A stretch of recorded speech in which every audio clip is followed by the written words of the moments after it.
Alrighty, good evening, everybody, and welcome to yet another edition of the BBC, the Boardwall Broadcasting Company. Wow, I don't even know where to start other than holy crap. The amount of content that has come out from the studio in the last 2 weeks has us just kind of like going, oh my God, what do we talk about? If we talk about everything, we won't be able to deep dive into a single thing. We'll just be kind of like listing everything that has come out. So we'll kind of like try and keep things brief, but deep dive where we can into what we can. So I think the first thing to get out of the way very quickly is the contest. If somebody can type the ! Contest to bring that up. The contest code for this week is the otter bears are trying to capsize the rowboat. And this is in a nod to the Kickstarterversary, the second Kickstarterversary that is going on at the moment. And the otter bear is actually the next prize that is going up to on kind of like on the stretch goals. And let me see here. We'll mention that obviously it's been 2 years now since the very first Kickstarter started, and we're getting close to what, $4.5 million raised, which is just phenomenal. You know, for a first time relatively small studio, it just speaks to everybody's kind of like passion and enthusiasm for the project, and we'll get into that a little bit later. We did earlier today reach the special title, and for those of you that aren't aware, the special title is The Venerable. And Caspian had said, there's just something about you that seems to go way back.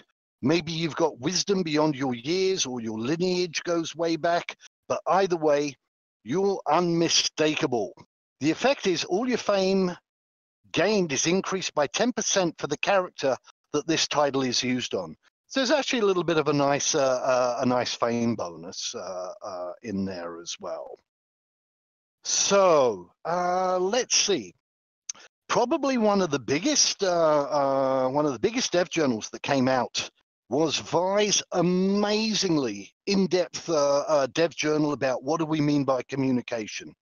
And again, at the sake of repeating myself, holy crap, so much information in that dev journal that I literally had to read it over several days. I mean, I could read it in one go, but just there was so much information there. I couldn't absorb all of it at one time. And this is not a complaint. It was brilliant. It was wonderful. And basically, you know, Merriam-Webster defines communication as the act or process of using words, sounds, signs, or behaviors to express or exchange information, or to express your ideas, thoughts, feelings, etc. to somebody else. Now, when we use the word communication, kind of like in an MMO, it really refers just to that very narrow little spectrum of in-game game channels that players use to talk with one another, usually through text, sometimes by voice, etc. And that's it. That's communication. That's the depth of it. But as those of you who are watching know, Chronicles of Illyria isn't most MMOs. In fact, there's going to be a point where we stop referring to Chronicles of Illyria as an MMO, which is what everybody is kind of like comfortable and familiar with. And we're going to start referring to it as the Meow. It's a whole new genre, with Meow being a massive evolving online world. And without further ado, I'm going to actually turn this over to the gorgeous Mel, who is going to dive a little bit more in depth and show you how communication is so important in its kind of like in playing its part in changing from an MMO to a Meow. Mel, over to you. Okay, so I'm going to jump right into it because, like you mentioned, there was a lot of information to cover. So starting off, proximity chat. So you've got basically 4 kind of levels of proximity chat. You've got whispering, speaking discreetly, talking normally, and shouting, some of which are pretty self-explanatory. So whispering, you're essentially cupping someone's ear and whispering right in there. Upside, no one can overhear you. Downside, only the one person you're whispering to can hear you. Speaking discreetly, lesser chance of being overheard, but someone could still overhear you. You can talk to more people than with a whisper, but it is more obvious than if you're talking normally. So that might encourage someone to come and overhear. Talking normally, of course, is just talking normally. You're not drawing any undue attention to yourself, but people can definitely hear you. Shouting. If you really need to get someone's attention who's further away, you can obviously shout, but a lot more people can obviously hear you. So I wouldn't be, shouting any embarrassing things or super secret things. Okay. And another thing, digging in. So you've got family chat. Family chat is obviously something that's within just your inner family, but there are no physical limitations to that. So you can chat to anyone in your family at any time, no matter how far away from each other you are, which is really handy. Wards of the state don't have family chat. And something I was actually wondering about that is if it's something that's unavailable at the start as a ward of the state, obviously because you don't have a family. But I was wondering once you start obviously building your own family, if that option opens up or if it's something that you just permanently are not going to have as a ward of the state. So that was something that I kind of thought about. Following that, we've then got identities. So you've got your character and then you have your identity.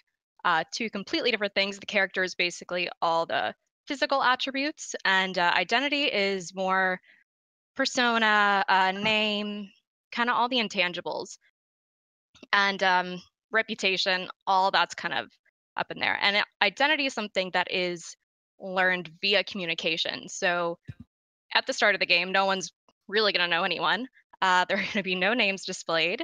And you're basically going to have to talk to people and NPCs to get that information. And it won't, you won't be introduced once and always know their name. That's going to be something that's going to have to be built up over time and repeated interactions. All right. And then following that, introductions.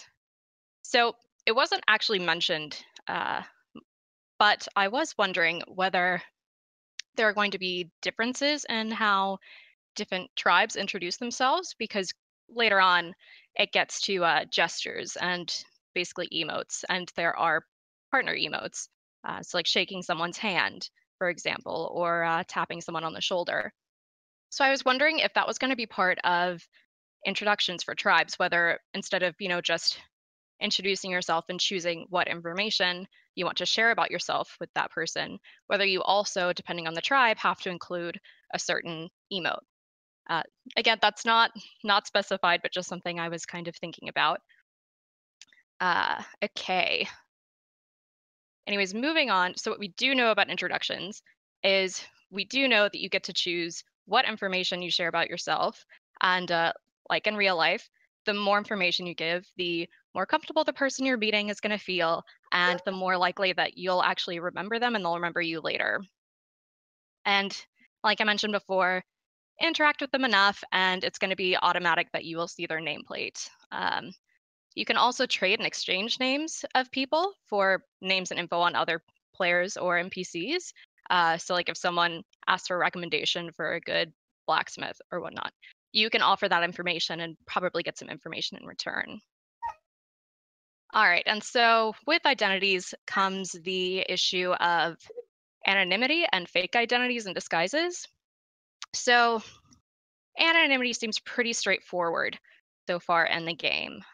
So everyone is anonymous by default, but if you're like really well known, or once we've been playing the game for a while and we want to do something, move around unnoticed, meeting up with someone, if you're having some shady dealings, there's a mechanic where you can put on a cloak, throw up the hood, and run around and be anonymous. No one can see your nameplate. Downside, it's pretty obvious if you see someone running around with a hood up that they're up to no good. So that might be remembered later on. Now, for the truly legit, there is fake identities and disguises, which I think is really cool. So, like I mentioned before, when you're introducing yourself to people, you're choosing what information to share.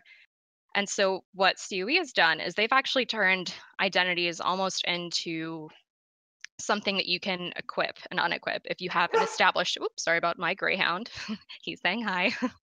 Um, where was I? Oh, yeah. So basically, if you form a new identity, which kind of involves having to have the appropriate documents and the appropriate disguise, which does involve two skill sets that are on the deviant skill tree, so forgery and the disguise skill. But once you do that, you have basically an identity you can equip. So if you're running around with that identity, you can introduce yourself as that person, and no one will be the wiser to your real identity. Um, Fake identities, though, they're not foolproof. They can be seen through. So the more familiar someone is with you, the more likely they are to see through your disguise, especially if you interact with them multiple times. Also, the Tauresk and the Dross, I believe, have a tribal ability to kind of see through deceit and truth. So you're not going to be able to fool them as easily as some of the other tribes. So moving on from fake identities, which obviously you can earn a lot of infamy or fame or reputation under those different identities, we get to reputation and fame. So, fame is measured by how well your name or your identity is known. So, the more famous you are, the more people will recognize you, and the more your reputation will spread. So, reputation and fame are kind of a combo, and it works out into four combos according to Vi, which is you can be famous with a good reputation, you can be famous with a bad reputation, or you can be largely unknown with a good reputation, or largely unknown with a bad reputation. And so, because fame and reputation is all based on what people know about you, if you're really good at hiding that you're really not a good person, you can still have the really good reputation, especially if you're using fake identities and disguises. So you can be, a political figure that seems on the up and up and actually not be. So lots of intrigue, lots of fun potential for those kind of role playing and gameplay situations. Okay, and some other things that can affect your fame are completing achievements, finishing tasks, crafting and selling things. And your reputation and fame aren't just limited to you as an individual. You also have you're affected by what groups you're affiliated with and their reputation. You're affected by your family's reputation, your dynasty. All that's taken into account for your final kind of reputation and fame, and that goes vice versa. The organizations you're a part of, they're also going to be affected by your fame and reputation, which leads us to information and gossip. So information is a obviously very, very real commodity in Chronicles of Illyria. And we actually get to keep track of all of the information that we're going to learn about people and things. And it's all going to be kept in what is going to be similar to kind of like a quest journal that is going to be called, ooh, I'm blanking on it, Character Chronicles. So basically, we're going to be able to collect all this information and we'll then be able to trade the information via the gossip system. So, gossip can be something you've witnessed, something you've heard from someone else, something that you've misunderstood but think is true, and intentional lies. So, telling lies and being able to tell truths and from opinions and facts. So, it's obviously in real life, we've got all these different indicators for whether you're lying or not. Like, I forget which one it is, whether you look up and to the left or up and to the right or down. Regardless, obviously, we can't have the animators working on all of these crazy gestures and indications for whether we're telling the truth or not. So instead, they've created the opinion indicator. And so this, because we're limited to the audible and visual cues that we get, this is kind of something that we can use instead of having to do all the crazy stuff. So we'll be able to kind of sense, judging from the opinion indicator, whether someone's telling us the truth or not. And like I mentioned before, the Dross and Tauresk are obviously going to have a bit of an advantage with that. Yeah, and how awesome is that? Just for me to interject in on that. I No, mean, thank you. I needed a there breath. was, yeah, there was, for those of you that follow the BBC, you kind of like, I had kind of like, I would probably express it that I had concerns when Caspian brought out and kind of like made public the traits that the various tribes have. And I was like looking them over, and I was like looking at, wow, the Broodvir, I think, are gladiatorial and commercial, and the Hrothy were commercial and gladiatorial. And I was like, well, shit, the tribes up at the north, I mean, they've got everything that everybody wants to be, right? Who gives a shit about people being civic or people being political? These kind of like seemed at the time very, very weak traits for me to me. And yet now, after reading Vi's really in-depth dev journal about communication, and you look at for example, even just the gossip part of it, right, which is just such a small part of it, these tribes that are political, they can sabotage almost like somebody's trying to come in and bring in a bunch of goods from the north or something like that. If they all start gossiping and spreading the rumor that, Broodfir and Hrothy goods are crap, right? And they'll kind of like, bring the market down on it. And there's like the economic warfare that's going to be at play at this. And people should remember that this isn't, the tribal traits aren't going to be kind of like, wow, everybody in that tribe reacts exactly the same way. It's more how they go about tackling situations. And so I'm really going to be interested about seeing, further on about, how the ones that have the civic trait react. Because the civic trait was more to do with architecture. And Caspian, I believe at one point had mentioned that, they would be the ones that, in the time of war, they're going to start automatically building defensive structures for you, and they'll react to situations perhaps in a slightly different way. But that doesn't mean that all of them will do that. It's just it's a trait, not a kind of like 100% steadfast characteristic that, all of them will automatically follow, etc. Did you have any more to wrap up on communication, or are we done there, Mel? Oh no, there's more. There's definitely If we more. can spend maybe another minute or two on it so that we leave enough room for the other topics, that would be great.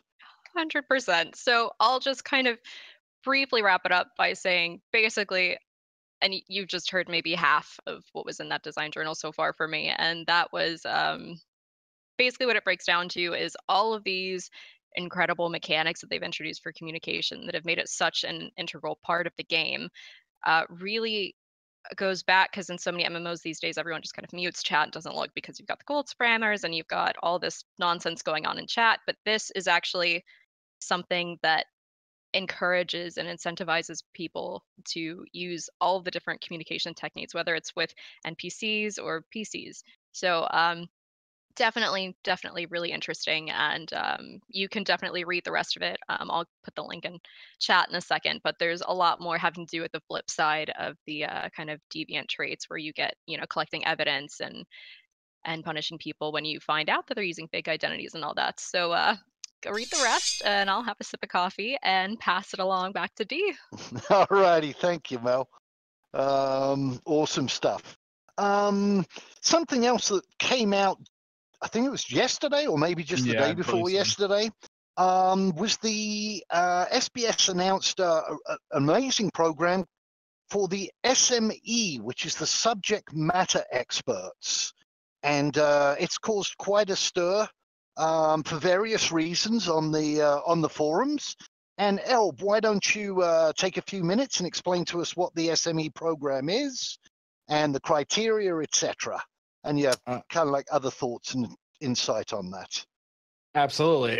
So if you've been living on Mars or under a rock, and you haven't heard about the SMEs, basically what SPS is looking for is people who can, basically demonstrate that they have some sort of knowledge or abilities in specific categories that they're looking for. It's obviously very, very heavy on medieval knowledge. I mean, it's kind of a staggering array of different things that they're looking for. Everything from musicians to, archaeologists and that sort of thing. And going down the list, it's basically just about everything you would need for a living world to occur. Archaeologists and leatherworking, hunting, tracking, mining, metalworking, jewelry making, medieval painting, medieval cartography, which D, I know you have some interest in, so you're a little disappointed by some of the requirements. But anyway, so basically, it's just a program that they're planning on using, and from what they've said in it, the big thing is that you, even once you become a subject matter expert, you still don't really give them information. I believe, as it was explained, they come to you when they need information on a specific topic.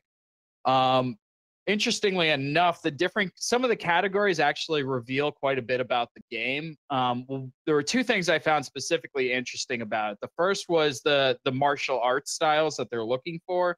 If you actually look at the announcement, they're looking for European, Asian, African, and South American and North American martial arts experts. What that tells me is that they're planning on having an insanely varied amount of martial arts in the game and fighting styles. So I think that's really exciting in a lot of ways because, there's just so many different options out there. And, it definitely indicates that you're going to have to, if you're planning on mastering those, the martial arts, that you're going to be doing a lot of traveling around the world from kingdom to kingdom to learn those things. The other thing that I found interesting about it was the religious section. They're looking for people who understand various world religions. It was, I believe, Taoism, Shintoism, Zoroastrianism, Catholicism, and Jainism.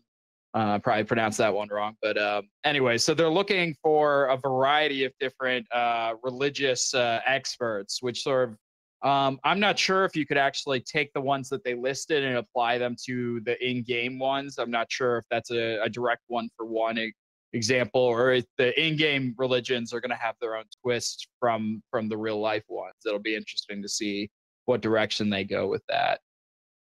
So becoming a subject matter expert seems very cool because you also get several rewards for doing the program. Most exciting, of course, is flair on the forums, which anyone is willing to work hard to get. And then the downside, and actually it's sort of something that's been making a lot of people, I shouldn't say a lot of people, several people I've talked to today a little bit upset, is the stringent requirements they have for anyone who's becoming a subject matter expert. If you do a little deep dive and read over their I guess it's guidebook on the SMEs, they specifically say that things along the lines of official college transcripts and diplomas and apprenticeship paperwork and written acknowledgement from your master that you are an expert on the subject. Just things that are very formal in a lot of ways. And I think everyone who's planning on playing this game feels that they have some sort of knowledge that they would like to contribute. And, there's many people out there who have hobbies and are enthusiasts about different things that deal with the medieval world. And I'm sure a lot of people are going to be kind of disappointed by just how stringent their requirements are for people who are applying to be SME. D, I know yourself, we were talking earlier about how you have a hobby that you think would apply. And actually, I'll let you talk about that just briefly. Yeah, I think what I'd like to kind of preemptively add on this is that, gosh, it's even been some while ago that we passed, I don't know where we're at. In fact, Caspian might be able to confirm how many forum accounts we now have. But it's well over 100,000 players. Mm-hmm. And if you took of those 100,000 accounts, and you even figure that 10%, including myself, think that, wow, I know quite a bit about this particular subject. I'd really like to participate in this. Because, shit, who the hell following this game that isn't passionate about it doesn't want to help, right? Doesn't want to be involved. But the logistics of it is, that's 10,000 applications they would have to sift through. And even if they went through 100 a day, which isn't possible, that's still what? That's still 1,000 days or something like that, or 100 days that they would have to go through. It's just non-feasible. So, although I myself don't have a degree in the particular thing that I'm kind of very passionate about and have been for 40 years, you know, I get it. I understand it. So, you know, the disappointment is on a personal level that I might not Right. be able to contribute, not a disappointment at the studio for setting those not at all. criteria, which I think they have to put in. Yeah, and absolutely. I really want to make that categorically clear. Well, and I think what we'll see happening as well is that if they can't, you know, find somebody who has a, you know, a master's degree in medieval beekeeping or whatever they're looking for, that they'll probably over time, you know, sort of open up the requirements a bit and sort of invite people who, you know, sort of, you know, a second round of people who you know, and lesser requirements of those people. Because I don't know, I'm not sure how many, you know, how many different degrees there are in the community, you know, how many experts there are, and you know, medieval underwater basket weaving or whatever. Yeah, I know, and I don't either. And you know, when I kind of like scratched my head about it, and it's like, well, you know, if I had to do this, you know, how would I go about it? How would I set the criteria? I wouldn't set if and if I didn't have like a staff of 1,000 people able to kind of like review all the applications, this is exactly the way I'd have to do it, you know.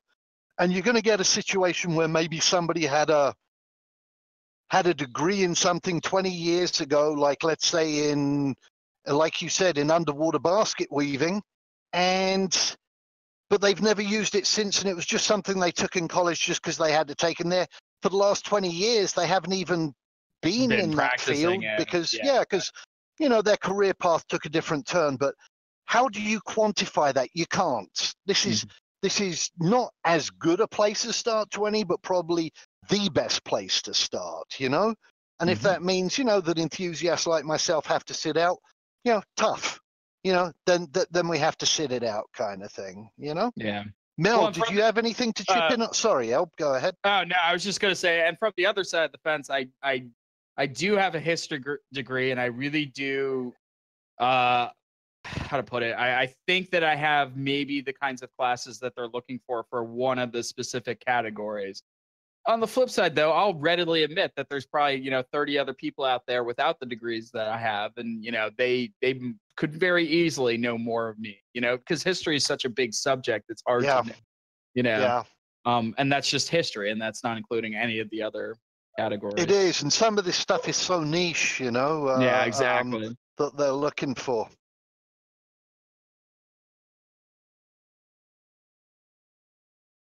Yeah. Okay, Mel, if you can recognize them in the Discord, because you know me, when I put this freaking headgear on, I can't read anything in the Twitch chat anyway. Yep. Well, we did. I think it's Caspian said we have 200,000 accounts confirmed. 200,000. Yeah. So yeah, they definitely don't want to wade through that many applications. Definitely, and you know, it's things like you know, my undergraduate is in economics, but I by no means think that I'm expert enough to to do that. So go for it. Definitely. Oh God, sorry about my greyhound. He's having a hissy fit. But yeah, so All right. anyways. Yeah, excellent stuff. Alrighty, so we're already at the bottom of the hour, so actually let's kind of like let's keep moving on. Otherwise we're literally, I like our streams to be between 45 minutes to an hour long, so that we don't kind of like, you know, bore our people. What I wanted to go into a little bit more in depth, the one that I chose was Caspian's dev journal on the 5th of May. That was the adventure intro, Readying the World. There was, I thought, an amazing amount of information in here. So I'm just going to touch on some of them. I don't think we're going to have time to touch on all the ones that I wanted to talk about. But I think the first one that I want to, there's going to be an image popping up on your screen. This will be the first image I want to discuss. And this image has to do with them showing basically the attributes and the survival parts. There's kind of like, you know, a little UI. It should be noted this isn't going to be the final UI or anything like that. But oh my God, again, so much to be excited about in here.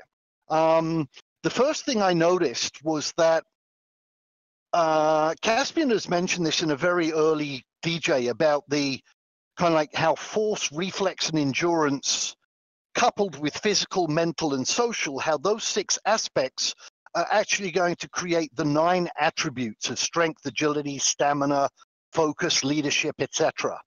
And so if you look at that image, I don't know how much you can actually see, but if you were to go back to the original image in the dev journal, you'll see that obviously this is a new character, so all of the bars are relatively low and they're just starting out and they're inexperienced.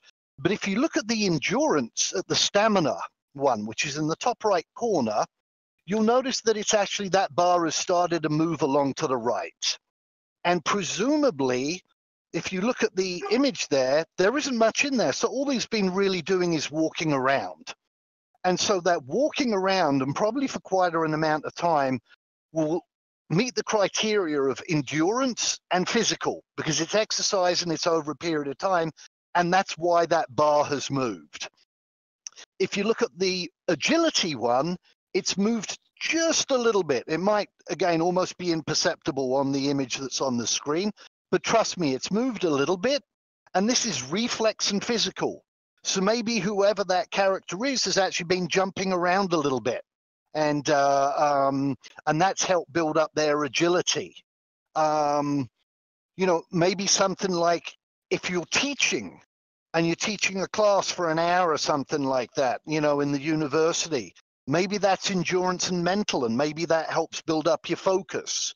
Maybe if you work in research and development, and you're working on trying out different formulas and different, equations and reactions, maybe that's reflex and mental, and that boosts up reason. Here I'm speculating a little bit on these, and I won't even start getting into, what would be needed to bring up persuasion, intuition, and leadership, but I'm sure they'll be just as well thought out as the other ones are. It's nice to see that the survival is more than just the usual hunger and thirst, and sometimes fatigue. I think those are the only ones that have been programmed into this particular image. And you can see totally red. The guy's really thirsty. He's kind of like, he's really hungry, and he's about a quarter fatigued. To me, that would have typically have moved the homeostasis thing. But again, this is a UI that's in development, and it's wonderful to see the depth of it. I don't know if suffocation is going to start addressing, a complete lack of air, like if you're swimming underwater, or will this also kind of like affect, somebody who has got dry lung going into the swamps, or somebody who's got wet lung going into the desert? That for me is going to be interesting to see. But also things like just exposure to the sun. Don't be walking out in the desert in just kind of like, a pair of boxers kind of thing. Moisture exposure. If you're in a damp climate, presumably there's going to be something that's going to help there, as well as particle exposure. So moving on from that again, just for I could spend a lot more time on that, but moving on to the next image, it's actually 2 images that are here side by side. And this has to do kind of like more with with inventory and what you're wearing. Again, those of you that are regular followers of the BBC, you'll remember that at one time Snipes had mentioned that, Snipe Hunter had mentioned that, you might be able to wear as many as 22 different pieces of jewelry, as in you might be able to wear a ring on each of your fingers. That's 10 right there. We're not at this moment going to speculate about whether toe rings can be done or not, but you might have something like ankle bracelets, wrist bracelets, I think nose piercings, lip piercing, I don't know if tongue piercing was mentioned, ear piercings, etc., would bring that total up to 22. So if you look in the kind of like in the bottom part, just above where it says Chronicles of Lyria, you have 4 categories. You've got jewelry, which would be the 22, and then you'd have layer 1, which I don't know if layer 1 or layer 3 is the outer layer, but let's go with layer 1 as being the outer layer, and that's where applicable, kind of like your heavy armor or your armor would be going on, like helmets, greaves, cuirasses, breastplates, etc., Layer 2 is what I presume would be more kind of like your shirts, your trousers and pants, gloves that go on underneath metal gauntlets, etc. And then layer 3, again, I can only speculate. Yeah, maybe these are your undergarments, you know, your boxer briefs and a vest or something like that. You know, but the fact that it's in this depth and in this level, most of us kind of like geek out if you've got a UI that allows you to maybe put on 10, 15 items. 15 is like large, you know, 9 or 10, 12 is probably the max that most of us see. We're looking at double, perhaps even triple that right now. And we've also been told that, you know, individual items aren't going to be OP and that you might have to change stuff. It's not like you can run around in that same kind of like heavy suit of armor if you're in the desert, which in many games it won't make a difference. It gives you this many stats, blah, blah, blah. But, you know, for the survival things as to how you're surviving against the moisture or the fatigue or particle inhalation, you know, you might have to put a mask on or raise your scarf up above your mouth or something. It's, you know, I'm just amazed. And then we get to the last image that I want to dive into on this, and that is the image here has been a little bit modified from the one that is in the video, just so that we could fit it in. But when you're looking at this is kind of like little snapshots of bits when you're looking in your containers. And containers for most of us means one thing, your backpack, or it just says inventory. But what you're looking at here is when you select an item, it's going to tell you what it is. In this case, it's a cuirass, and it can be worn. It's you know, it can be worn over certain clothing, etc. So there'll be times when you won't be able to wear it. Its condition, which I would take to kind of like be the equivalent of what we normally refer to as durability, is at around about 80%. But you'll be able to see kind of like what qualities it has. This particular one has pattern steel, deep fuller, razor sharp. And again, this is a UI process that is in the making, so maybe razor sharp, you know, when it's fully fleshed out and everything, might not apply to a cuirass, but more to kind of like bladed weapons, etc. Or maybe the sides of the cuirass are real sharp and you can charge into somebody, you know, we'll find out. But what I also want to draw attention to is the other image, the one where it says pre-alpha. And, you know, typically, as I said, everything will be stored in your backpack. And Snipe Hunter, Caspian, Serpentius, if you're obviously listening in, perhaps you can help address this.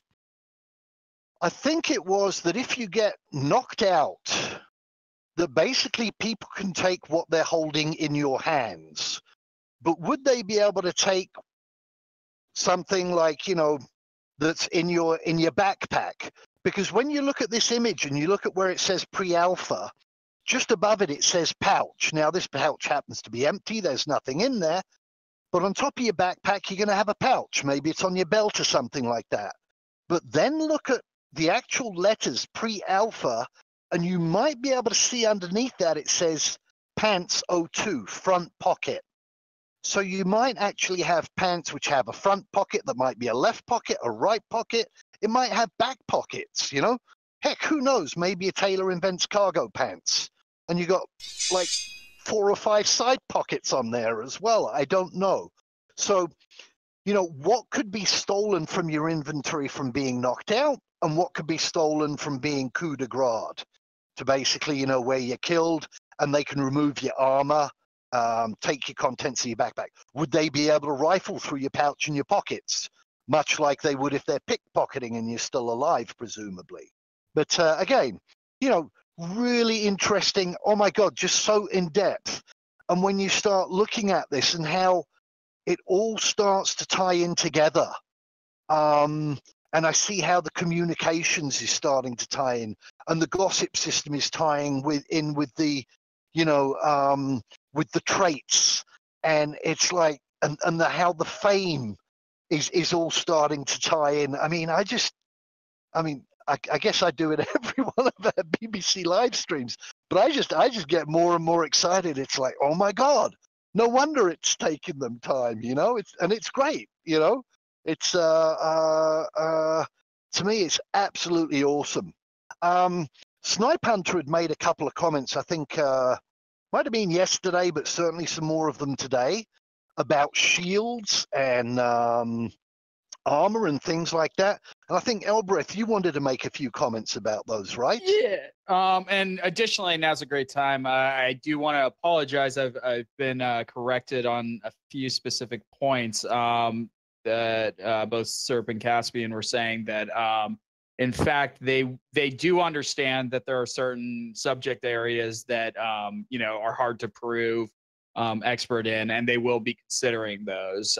And additionally, they understand that as time goes on, they will be, opening things up to people who, do have the types of knowledge that they're looking for. So 1,000 apologies to SPS for giving bad information about awesome. that. If I could read the screen, I'd have chipped in sooner on it. So my apologies to the devs that are watching. I'm not ignoring it or not mentioning it intentionally. So yeah, over to you regarding. I think it was about different shields and armor. Armors, yeah. So basically, some of the armors that we already know we can look forward to are woven armor, leather armor, cloth armor, stone armor, and metal armors, of course. And additionally, they say there's going to actually be some surprising materials that armors will be made out of. The one they specifically gave an example of was the Toresk having paper armor. So those are some of the armors that we have to look forward to in the coming game. So that's pretty exciting. And they even got into a little bit of discussion about how different types of armor will have different impacts. For example, they talked about how you mentioned paper armor to somebody, it sounds absolutely ridiculous. Obviously paper is very easy to cut through. However, what's not being considered is that, several layers of paper gets thicker and thicker to the point where, yes, it actually does provide a pretty decent amount of protection up to the level of plate they mention. So that's some pretty strong paper armor. What they have said, though, is that the paper armor will require a lot more maintenance than, say, plate armor would require. So that's some of the things that they're saying about that, which I found really interesting. Just, going for every little morsel I can of combat in the game. So yeah, so that's basically what I have to say about that. Yeah, I read those today as well, and I was kind of like reading Snipe Hunter's comment, and he had mentioned that stone armor is definitely heavy, but it's fairly decent damage mitigation at the cost of being frangible. And I was like, what the crap is frangible? It's like, did he mean fragile or did he mean tangible? Because it sounds like he tripped up and looked at it. But I'm like, you know what? Snipe Hunter is always introducing new words that I haven't heard of before, and so I Googled it. And so for those of you that are interested, is that a material is said to be frangible if through deformation it tends to break up into fragments rather than deforming elastically and retaining its cohesion as a single object. Common dry biscuits or crackers are examples of frangible materials, while fresh bread, which deforms elastically, is not frangible. So, this live stream is brought to you by the numbers Kickstarter 2 and the word frangible today. Talking about the maintenance of the paper armor, again, I think we touched on this in a previous stream. Snipe Hunter was gracious enough to actually be a guest on here, and we talked about how it would probably be a scribe that deals with the paper armor. And today he mentioned just a little bit for those of you who are wanting a little bit more info on crafting. Snipe Hunter today kind of like mentioned a little bit about lumberjacking, and basically that what you would have is that their focus isn't on lumberjacking at the moment, but he was gracious enough to take the time to answer it at least briefly. And I'll read this kind of like verbatim so that I'm not misinterpreting anything. And these are Snipe Hunter's words. So Felling a tree will involve taking an axe or potentially a saw to a tree until it falls. Once the tree falls, you'll have to either drag it with some help to a wagon for transport, say to a mill, or you'll spend time stripping the limbs from the trunk, and potentially subdividing the trunk into easy to manage segments that you can lift or drag them alone back to the transport. You'll then take them back to town, depending on their size also. You want to take them to a mill if those already exist, presumably if they've been researched, or to your workshop where you can manually do the work of a mill at a sawyer's station. And from there, you process the wood as needed, again, turning it into planks or etc. And if you're a pretty dedicated worker, and this kind of like parallels the example that Snipe Hunter had given about blacksmithing, you'll now then start, up to now what you've done is the equivalent of getting ore, right? But then after that starts the woodworking part, the carpentry part, where you can do carving, lathing, staining, lacquering, to take the wood to the next step and kind of like help create the bits or the components, which might even be the hilt of a sword for the blacksmith kind of thing. And it's you can start to see how these things again are just starting to dovetail together, and how all of them, whether it's a scribe kind of like doing the maintenance on paper armor that presumably with lots of lacquered layers might have the strength of plate armor, etc. Alrighty, let's see. We're at about 10-2. So what I'm going to ask here is, Mel, if you can pick out a winner for us of the competition. And as you guys remember, the code was the Otter Bears are trying to capsize the rowboat. And then while Mel is doing that, I would obviously like to thank all the devs that have been here and help contribute and answer questions. I've watched the stream later so that I can see, what was said and who was saying what and stuff. But I do want to thank you so much for coming in and giving your personal time to join us and contribute. Also want to wish you bon appetit for tomorrow's lunch, which should be arriving around about 11:30. And that is courtesy, I really want to stress, from the entire community of Boardwall. This wasn't me just dipping into my pocket. In fact, I think it was just over 31 people combined and made donations. So it was very much an entire Boardwall community effort. And, just them thanking you guys for what you do. It's not that you guys can't afford lunch. It was just their way of saying thanks, kind of thing. We don't believe you. Don't think you've spent that $4.5 million quite that quickly that you can't get sandwiches. But again, it was just thanks. So what I wanted to say is there is never any guarantee that any of the devs will come on over.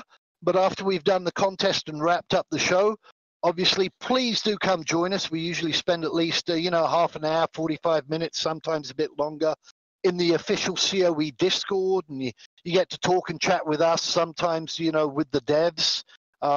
Again, it's late in the evening for them as well. So never be disappointed if they're not there. It's just good kind of like to get to chat with each other, regardless of what server you're on, etc. Mel, do you have your winner? I do have a winner. So the winning phrase for the code "The Otter Bears are trying to capsize the rowboat" is "Row faster, I'm on my last spark," and that is by Zerchek. So get in touch with D and you can get your token or your 100 EP. Excellent stuff. That was a good one. That was cool. Alrighty. So thank you to everybody. Mel and Elb, thank you for being guests. Noslin behind the scenes doing all the production, juggling all the images around and everything like that. Definitely to the devs for being here. But foremost to those of you guys that are taking your time out of the day to come here and watch and kind of like listening to what's the latest that's happening in Chronicles of Lyria. Take care, everybody, and we hope to see you, or rather hear you, in the official COE Discord. If you guys head over there now, usually we do like a 5-minute wrap up here after the show, and we'll be happy to come join you guys. Thank you, everybody, and take care. Bye, guys. Bye.